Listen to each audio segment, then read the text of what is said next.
pasémonos al Estado de México, porque en el Estado de México las cosas también andan interesantes. Ahí sí están todos, cada quien con sus lados, cada quien a sus esquinas. Y la semana pasada, no, antepasada, perdón, la candidata del PRI, Alejandra del Moral, tuvo una entrevista con Sabina Berman que a mí me dejó muchas dudas y yo necesito que alguien que es experto en el Estado de México me aclare estas dudas. Así que vamos a ver cómo anda el panorama en nuestro bonito Estado de México, en la llamada batalla maestra, con dos candidatas. De hecho, hubo una desbandada ya, un grupo de operadores que eran cercanos a Eugenio Martínez, ya se lanzaron con el PRI y eso no da como una buena señal, pero vamos a ver cómo andan las cosas y para eso yo le hablo a un expertazo que es mi querido Álvaro Arreola. Mi queridísimo Álvaro, ¿cómo estás? Buenas noches. Hola, buenas noches, meme. Saludos. Oye, mi querido Álvaro, aparte de hablar contigo de temas electorales, tenemos que hablar del Estado de México, porque tú te sabes la política del Estado de México al derecho y al revés y al derecho y viceversa. Entonces, yo tengo que empezar preguntándote, esta entrevista de Alejandra del Moral con Sabina Berman, ella obviamente la cuestionan del grupo Tlacomulco y ella se deslinda, ¿no? Dice que ella no lo conoce, que nunca la han invitado a un castillo, ni Salinas, ni Peña, ni nada, y que ella no tiene ni padrinos, no tiene nada, que ella viene de las bases del Estado de México, del PRI mexiquense, y que viene de esa base trabajadora, de esa base que le suda la gota gorda y que nace casi de forma luchadora, como esa meritocracia. Tengo que preguntarte, ¿realmente es así? Porque pues no seré muy experta en la política mexiquense, pero algo medio sé, y dudo que alguien que no pertenezca al grupo, o sea, cercana al grupo, pudiera llegar a ser candidata. Entonces, quiero preguntarte esto, ¿realmente Alejandra del Moral representa a un nuevo PRI, el nuevo 2.0, súper nuevo PRI? No, por supuesto que no. Además, no creo que la pregunta sí se convierte en una interrogante muy provocadora, porque hemos hablado de que en la entidad más cercana que rodea a la Ciudad de México, el futuro de la decadencia partidista lo exhibe precisamente el llamado Partido Revolucionario Institucional. Y cuando la candidata al gobierno del Estado pretende deslindarse, como lo ha hecho desde que inició la campaña, por cierto, ¿sí? Recuerdo cuando ella perdió la senaduría junto con, luego lo voy a comentar, con César Camacho en el 2018, decía que ellos habían pagado los platos que no rompimos, haciendo alusión a de que ella era de las nuevas representantes del priismo y que, bueno, el viejo PRI es el que había hecho todo lo malo en la entidad y en el país y que, pues, era una desgracia que la población y la sociedad no le diera el apoyo. Es una narrativa muy torpe, muy tonta, porque finalmente un político profesional, como se supone que lo es ella, lo que debiese defender es precisamente a su partido. Si hay algo que identifica con mucha claridad, y lo estabas tú comentando críticamente respecto a lo de Coahuila, si hay algo que identifica a los partidos, a los profesionales de la política, es precisamente la relación que se establece con un organismo que cumple sus expectativas y que además defiende sus convicciones. Si la señora cree que la población se equivoca por no reconocer que ella es la nueva representante del PRI, es porque no hay un nuevo PRI. Y esto hay que decirlo una y otra vez. El Partido Revolucionario Institucional, una organización, sí, que con sus antecedentes formativos se inició en 1929, hoy en 2023 es un partido en decadencia, es un partido que se está hundiendo, es un partido que va a tender a la desaparición por inanición y simplemente porque ya no cumple los objetivos ni las expectativas de una sociedad. Esto no lo entiende una señora que participa en política del Estado de México desde el 2006, ¿sí?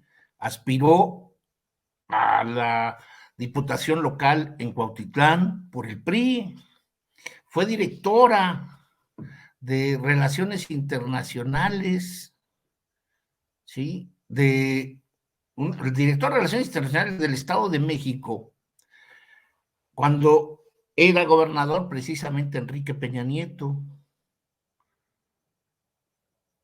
Desde el 2006 ha sido un personaje que ha estado ligada políticamente a varios gobernadores,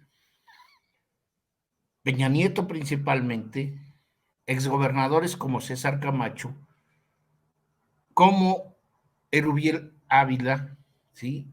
O personajes como Luis Videgaray. Yo lo que sí podría decirte, Meme, conociendo un poco la historia política de la entidad, es de que esta es la candidata que menos relación tiene con el gobernador en funciones. Alejandra del Moral no es la candidata de Alfredo del Mazo Maza. Alejandra del Moral es la candidata de lo poco que queda del PRI en el Estado de México y que encabeza gente como César Camacho. Amiga de ex dirigentes partidistas del PRIistas del Estado de México como Ricardo Aguilar, ¿sí? Ricardo Aguilar Castillo, como Paul Hospital, como Raimundo Martínez, gente muy menor dentro de la historia política del Estado de México y muy menor a nivel de los priistas de muchas otras entidades históricos. Ella representa a un PRI desvencijado.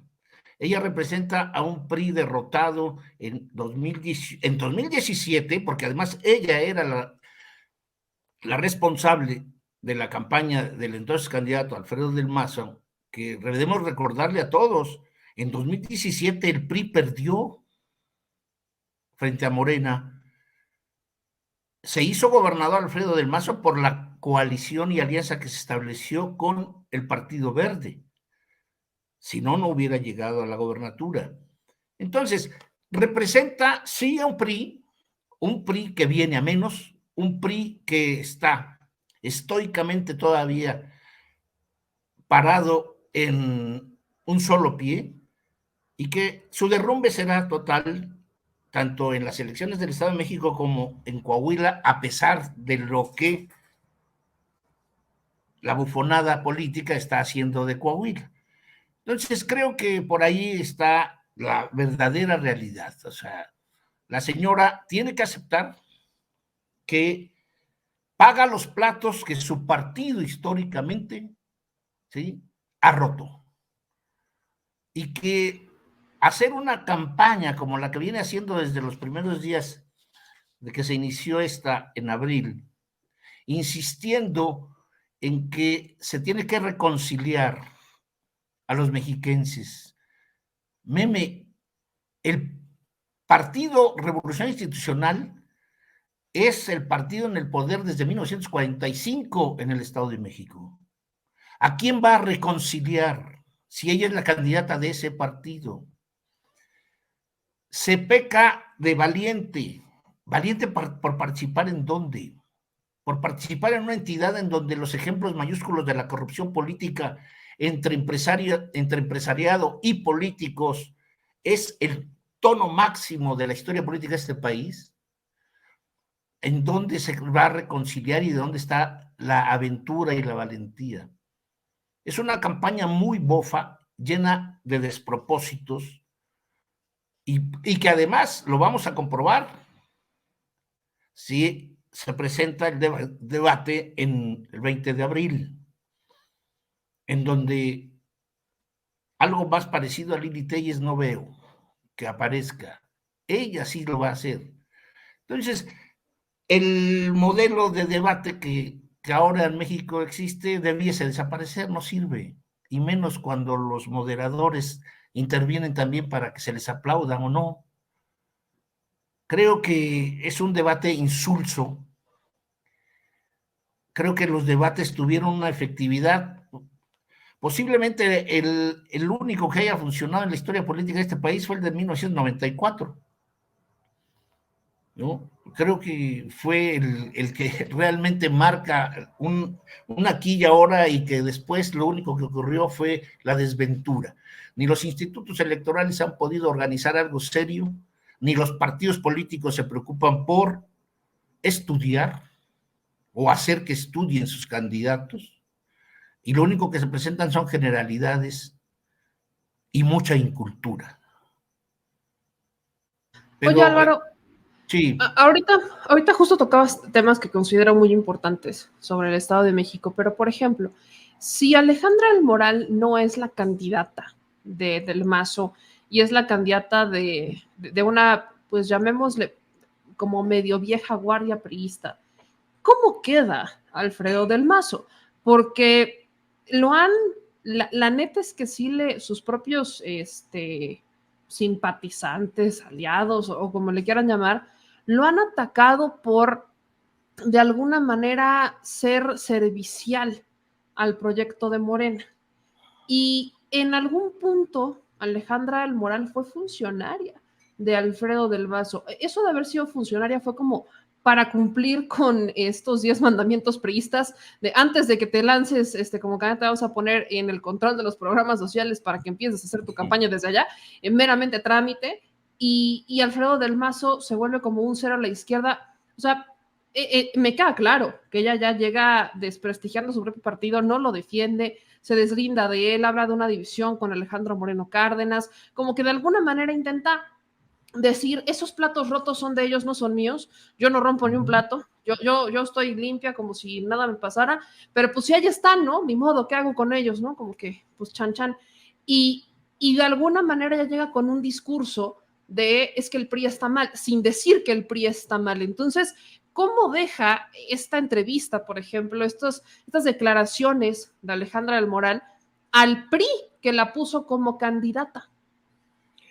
La deja muy mal a ella, porque hay que recordarle a quien nos escucha y nos ve que ella ha sido dirigente del Partido Revolucionario Institucional del Estado de México 3 veces, en 3 ocasiones en los últimos 7, 8 años. Conoce y debiese difundir mejor a su partido, difundirlo y defenderlo. Pero grave situación, porque ¿cómo puedes defender un partido al cual se alía con el otro que ha sido su eterno rival en el Estado de México, dando ejemplos mayúsculos de rechazo histórico? Si tú lees, por ejemplo, la declaración de principios que enarbola el Partido Acción Nacional, hoy día registrado ante el Instituto Nacional Electoral, y la declaración de principios del Partido Revolucionario Institucional, ¿sí?, te caes de espaldas, simple y sencillamente. ¿Cómo pueden conciliar dos doctrinas, dos filosofías, dos marcos y estructuras ideológicos completamente enfrentados? Todavía la declaración de principios, que no han modificado el Partido Acción Nacional, dice que resulta inadmisible la existencia de un partido oficial que se mantiene en México para asegurar la continuidad de un grupo en el poder, haciendo referencia al PRI. Esa es todavía la declaración de un partido que está aliado en el Estado de México, ¿sí?, con otro que históricamente siempre lo repudió. ¿Cómo es posible que alguien intente conquistar el poder en el Estado de México cuando es el producto de una relación completamente singular, perversa, ¿sí? Si fuera yo creyente, diría demoníaca. No es posible. La gente, además, no es tonta. La gente conoce muy bien la historia política de estas dos organizaciones en el Estado de México. Y la conoce a ella desde hace 17 años que trabaja como política en el Estado de México. O sea, evadir no puede ser la fórmula para ganar la entidad más importante después de la Ciudad de México, de la República Mexicana. No puede hacer esto. Es una vergüenza para la política profesional, para la historia política de la entidad, ¿sí? Para personajes que lograron llevar a cabo un proyecto dentro del modelo capitalista aceleradísimo, que lo único que provocó en la historia de los últimos 80 años ha sido un ejemplo de desigualdad terrible, pero que finalmente se envalentonaban sobre todo porque decían, nosotros tenemos los recursos económicos para ganar el poder, para sostenerlo, para conservarlo y para convencer a muchos otros de las entidades federativas a que estén junto con nosotros en el mismo proyecto. Lo hicieron, ¿no? Los ejemplos de Sinaloa, Nuevo León, Tabasco, etcétera, ligados, sobre todo San Luis Potosí, ligados al proyecto político del Estado de México, léase a Tlacomulco, es una realidad. Pero hoy quienes lo impulsan son los menores, son las cabezas más pequeñas, son los políticos que su único, vamos, su única medalla fue ser secretarios particulares de algún gobernador. No más, no llegaron a ser más. Y los políticos todavía de los años 90, muchos de ellos ya se murieron, ya no están allí. Y muchos otros, lo he señalado en algún escrito, pues son notarios públicos, muy buenos políticos, pero son notarios públicos y se conformaron con llenar la bolsa de sus pantalones y no seguir luchando por tener la corona. Esa es la realidad del PRI en el Estado de México y esa es la realidad del PRI en los últimos 4 años. Por eso tantas derrotas. Finalmente se acabó el proyecto, tienen que convencerse todo el mundo, se agotó, lo agotaron, no se renovaron, no se rejuvenecieron, no hay nuevas formas y nuevas caras, ¿sí? Los personajes pequeños de glorias municipales que tiene el PRI en el Estado de México no se comparan a las estatales ni a las nacionales que tuvo en algún momento. Hoy estas pequeñas glorias municipales están arrastrando la toga del PRI y la van a seguir arrastrando de aquí al 4 de junio del 2023.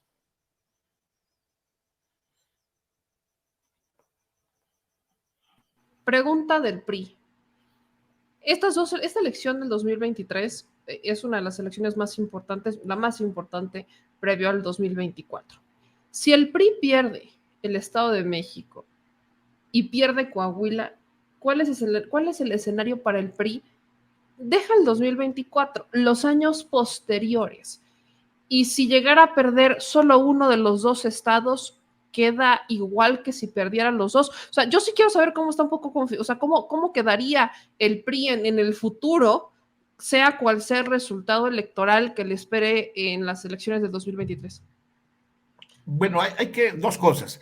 Las elecciones del Estado de México siempre se las han querido prefigurar por el calendario que está un año antes de la elección presidencial. De ahí, pues, que sea muy importante. Pero es más importante por otras cosas, Meme. En primer lugar, es por las condiciones económicas y políticas de la entidad. En segundo lugar, obviamente, porque tiene el padrón más grande de la República, son 12.7 millones de habitantes. Caben 11 entidades federativas en las elecciones del Estado de México, de ahí pues la importancia. Quien gane el Estado de México casi en automático puede decir que ya tiene un tercio, ¿sí?, de la votación nacional del 2024. Esta es una realidad. Independientemente de que haya otras condiciones y haya otros mecanismos para poder valorar, ¿sí?, o sumar muchos de los apoyos que se van a dar en otras entidades hacia el 24. Pero bueno, sí es cierto, la importancia es obvia, pero también es cierto que históricamente, desde al menos del 2015, se ve un descenso notorio tanto del Partido Revolución Institucional como del Partido Acción Nacional. Ya no son las expresiones básicas de la competencia política en la entidad, ni a nivel nacional ni a nivel estatal. Esta es una completa realidad. ¿Cómo va a llegar el PRI hacia el 2024? Bueno, pues simplemente como lo hemos visto en los últimos 4 años y medio, desvencijado, golpeado, cada vez más sangrante de todo el cuerpo, porque finalmente las golpizas han sido enormes. La pérdida de gobernaturas, la pérdida de diputaciones, la pérdida de alcaldías, la pérdida de todo tipo de organización social. Hoy el PRI no tiene la posibilidad de recuperarse a través, por ejemplo, de la movilización sindical. No hay ningún sindicato que controle. A lo mejor un poco todavía el de los trabajadores del metro de la Ciudad de México, pero fuera de eso no hay nada. O sea, su aparato corporativo quedó desaparecido. Esa es una cosa muy importante. ¿Cómo llegar al 24? ¿Con qué? Con los recursos económicos de los expresidentes que se robaron todo, de los gobernantes que se robaron todo, de los empresarios que no pagaban impuestos gracias a que los que se robaban todo como gobierno les perdonaban eso y más. Lo único que les queda son los recursos y los recursos personales. No podrá haber una elección de Estado en el 2024. El Partido Revolucionario Institucional ganaba las elecciones porque el Estado le decidía invertir el presupuesto público para ganar votos. Esto ya no se puede hacer. Es imposible. El Partido de Acción Nacional lo hizo en los 2 sexenios. El actual gobierno no lo hace. Es decir, la disputa política, pues aunque no nos guste, va a ser abierta y está siendo muy seria en algunos lugares. Y la población recuperando cada vez más ese sentido cívico crítico, ¿sí? Que nos encanta y lo veremos. Y lo veremos porque finalmente fuera de las chorreadas estas de Coahuila, pues a la gente va a decir simple y sencillamente, por estos nadie, por esto simplemente, si la población pudiera desaparecer a los 4, los desaparece, pero tiene que votar por alguien que solamente son los que están registrados. Y de lo peor, pues de lo peor lo que aparezca. Digo, la historia de Coahuila, como la historia de las entidades federativas, en cuanto a gobernantes, no ha sido a veces, ha sido más mala, perdón, ha sido más mala que lo que vemos ahora, en la actualidad. Ha habido peores senadores que Lili Telles, ha habido peores candidatos que el señor Guadiana, no digo, esto es obvio, o Mejía Verdejo, o sea, ha habido peores. Y la población, bueno, pues lo soporta. Pero tenemos poco a poco, ¿no? Se ha ido construyendo un nuevo aparato legal constitucional y la revocación de mandato llegó para quedarse.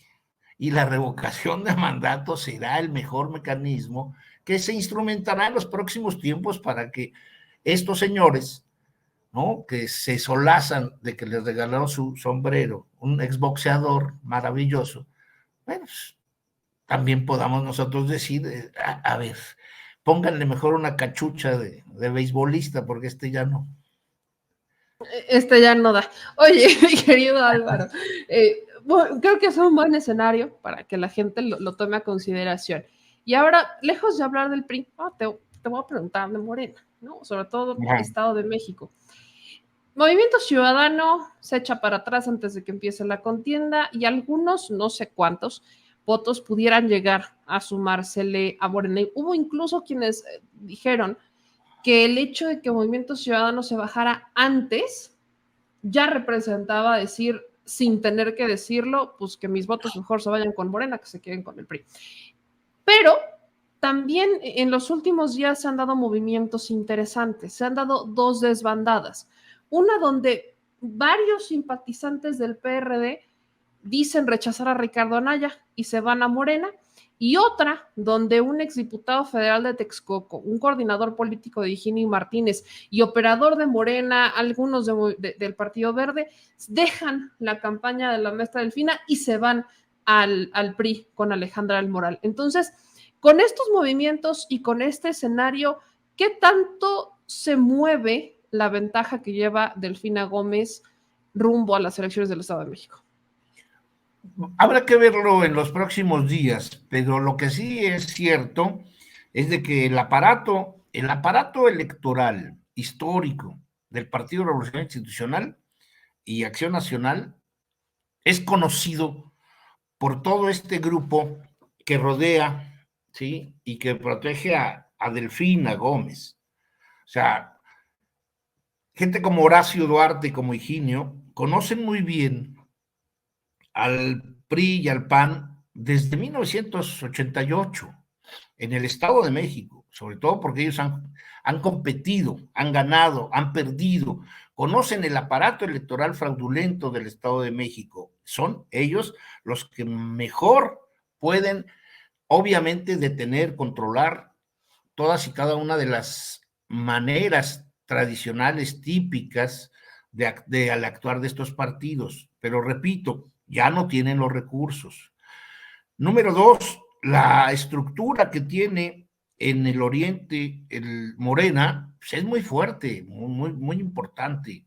No, no dudo de que haya dos o tres operadores electorales que sean valiosos y que si se salen de la organización puedan hacer un ligero o mucho daño. No sé exactamente qué tipo de ingenieros electorales, porque los hay y son muy buenos. Mira, o sea, gente como el expresidente del PRI se están trabajando con Morena desde hace tiempo, con Higinio. Me refiero sobre todo a un profesional y un conocedor de los mecanismos electorales como Mauricio Valdés, que no creo que haya en el Estado de México nadie mejor que él para conocer las formas y maneras en que los partidos pueden deambular por los 125 ayuntamientos. Esta es una de las cosas importantes. O sea, si hay otros que se salen, a lo mejor es simple y sencillamente porque no les han dado el pago que se les prometió, porque finalmente para eso también son los partidos, son pequeñas agencias, bolsas de trabajo, que en los últimos tiempos acostumbraron muy mal a ciudadanos que sin ser militantes ayuden en labores del partido. O sea, creo que el impacto podrá verse quizá hacia el mes de mayo, ¿no? En donde empiece a intensificarse las campañas. Yo creo que la campaña electoral del Estado de México, no la de Coahuila, pero sí la del Estado de México, lo más importante se verá en las 2 primeras semanas de mayo. Yo creo que por ahí se define todo. Entonces, las 2 primeras semanas de mayo es donde ya vamos a ver una definición clara de cómo queda el Estado de México. Por último, mi querido Álvaro, el debate, viene debate este 20, el primer debate del Estado de México. ¿Qué esperar de este debate? A más de que también, porque no sé si se vayan a poner como el de Coahuila, no creo, pero ¿qué esperar de este debate? Bueno, yo creo, intuyo, que vamos a escuchar lo estentorio y lo gritón por Alejandra del Moral. La Okay. seriedad y modestia y humildad de la maestra Delfina. Yo creo que ahí van a ser contrastantes los dos discursos, las dos personalidades.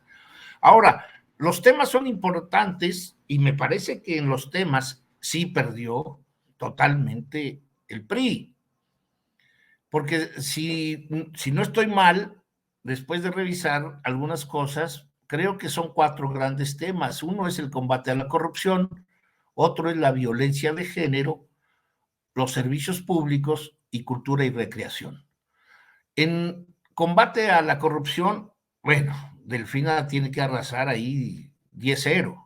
No hay otro, no hay un round, una pelea a 10 asaltos en el combate a la corrupción. Quedará eliminada Alejandra del Moral inmediatamente y perdiendo 10-0, repito. En violencia de género igual, el mayor número de feminicidios está en el Estado de México y le corresponden sobre todo a los últimos gobiernos estatales dirigidos por el PRI y el PAN, ¿no? O sea, por el Congreso donde estuvieron muchos panistas, no hicieron nada, ¿no? Para frenar los feminicidios y hasta la fecha no han hecho nada. Servicios públicos, igualmente, es un tema que se gana tan fácil pensar en los años que llevó la construcción del tren Toluca-Ciudad de México. Si no ha sido por el gobierno federal, eso es una obra muerta llena de corruptelas. Y bueno, el tema cultura y recreación, que es donde finalmente la profesora Delfina debe de conocer y tener bastantes elementos, sobre todo porque fue secretaria de Educación Pública. Entonces, los temas están dedicados exclusivamente a que haya una sola ganadora y por nocaut, que es Delfina Gómez. No hay otro. Lo estentorio y violencia verbal que pueda tener por parte de Alejandra del Moral, pues se va a quedar en eso.